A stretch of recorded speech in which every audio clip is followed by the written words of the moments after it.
আসসালামু আলাইকুম প্রিয় দর্শক, আমার সঙ্গে থাকবার জন্য ধন্যবাদ। সেই সঙ্গে রইল ঈদুল আজহার আন্তরিক শুভেচ্ছা। ঈদ মোবারক।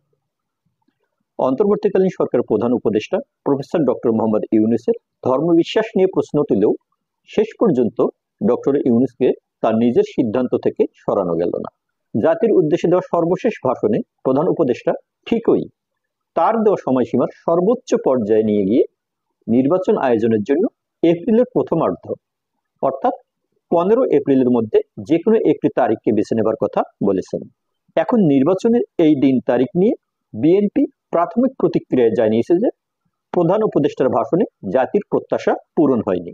তবে জাতি বলতে আসলে বিএনপি কেবল তাদের সর্বোচ্চ 40% ভোটারকে বোঝায় কিনা সেটা নিয়ে প্রশ্ন থেকেই যায়। পরে আসবো সে বিষয়ে। কথা বলছিলাম ডক্টর ইউনূসের ধর্মবিশ্বাস নিয়ে প্রশ্ন তোলা বিএনপির অত্যন্ত প্রভাবশালী নেতা এবং দলটির ভাইস চেয়ারম্যান বরকতুল্লাহ বুলুর উদ্দেশ্য নিয়ে। বরকতুল্লাহ বুলু বিএনপির রাজনীতিতে একজন অত্যন্ত ক্লিন ইমেজের মানুষ।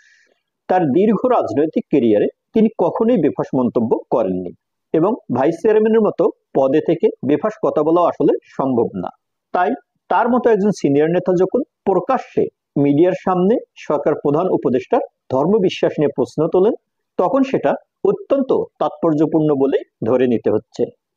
এমনকি বরকতুল্লাহ বুলু শুধু প্রশ্ন তুলে ক্ষান্ত দেননি, তার সেই প্রশ্নের উত্তর খোঁজার দায়িত্ব দিয়েছে জামাতের আমির ডাক্তার শফিকুর রহমান ও এনসিপি নেতা নাহিদ ইসলাম সহ ইসলামপন্থী দলগুলোর নেতাদেরকে। এবং তার এই ইঙ্গিতটাই মূলত ভয়াবহ পরিস্থিতি সৃষ্টির উস্কানি ছাড়া আর কিছুই না। দেশের বর্তমান রাজনৈতিক প্রেক্ষাপটে অভিযোগটা কিন্তু বিশাল বড়।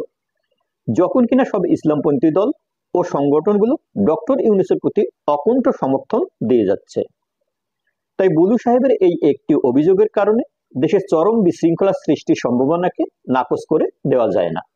এবং বিএনপির হয়ে বুলু সাহেব হয়তো সেই ফাঁদ পাততেই চেয়েছেন, কারণ প্রায় 90% মুসলমানের এই দেশে ধর্মবিশ্বাসকে কেন্দ্র করে একজন অনির্বাচিত সরকার প্রধানকে সরিয়ে দেওয়া শক্ত কোনো কাজ নয়। এখানে মজার ব্যাপার হচ্ছে, রাষ্ট্র পরিচালনায় বিএনপির মতো একটি বড় দলের এত বড় একজন নেতার বয়ানে ধর্মকে টেনে নিয়ে আসা হলেও বাম রাজনৈতিক দলগুলো বুলু সাহেবের ওই মন্তব্যে টু শব্দটি পর্যন্ত করেনি, যখন কিনা বামরা বরাবরই ধর্মনিরপেক্ষ রাষ্ট্রের জন্য সোচ্চার। অথচ ওই বিএনপি নেতা প্রকাশ্যে মিডিয়ার সামনে একটি নির্দিষ্ট সময়কালের উল্লেখ সহ প্রধান উপদেষ্টাকে খ্রিস্টান হিসেবে পরিচয় করিয়ে দিয়েছেন, যেখানে তিনি কোনো রকম সন্দেহের অবকাশই রাখেননি। উল্টো আরো ডক্টর ইউনূস সাহেব খ্রিস্টান থেকে এখন মুসলিম হয়েছেন কিনা তিনি সেই প্রশ্নেরও উত্তর জানতে চেয়েছেন। দর্শক, বুলু সাহেবের তথ্য মতে ধরে নেওয়া যাক ডক্টর ইউনূস 70 সালে খ্রিস্টান ধর্ম গ্রহণ করেছিলেন এবং এখনো তিনি একজন খ্রিস্টান। তাহলে কি ডক্টর ইউনূস বাংলাদেশের সরকার প্রধান হবার অযোগ্য হিসেবে গণ্য হবেন? একদম না। বাংলাদেশের সংবিধানে এমন কোনো ধারা নেই যে মুসলমান ছাড়া অন্য কোনো বাংলাদেশি অমুসলিম নাগরিক এমপি, মন্ত্রী বা সরকার প্রধান হতে পারবেন না। তাই বাংলাদেশের সব ধর্মের মানুষরা এদেশে রাজনীতি করে থাকেন এবং প্রত্যেকটি রাজনৈতিক সরকারের মন্ত্রিসভায় ইসলাম ধর্মের বাইরেও বেশ কয়েকজন অমুসলিমকে মন্ত্রী, প্রতিমন্ত্রী, উপমন্ত্রী পদে নিয়োগ দেওয়া হয় এবং বরকতুল্লাহ বুলু ও বিএনপিও সেটা সবচেয়ে ভালো জানে। তাহলে সর্ববৃহৎ একটি দলের ভাইস চেয়ারম্যান পদধারী ব্যক্তি দুলু সাহেব কেন এমন ইস্যু সামনে নিয়ে আসলেন? এর উত্তরটা খুবই সহজ। যে কোনো ভাবে হোক ডিসেম্বরের মধ্যেই নির্বাচন আদায় করতে হবে, কিন্তু বিএনপি যেহেতু একা কিছুই করে উঠতে পারছে না, তাই ধর্মের ইস্যু সামনে নিয়ে এসে ইসলামপন্থী দলগুলোকে ডক্টর ইউনূসের বিরুদ্ধে খেপিয়ে তুলতে পারলে চরম বেকায়দায় পড়ে যাবে ডক্টর ইউনূসের সরকার।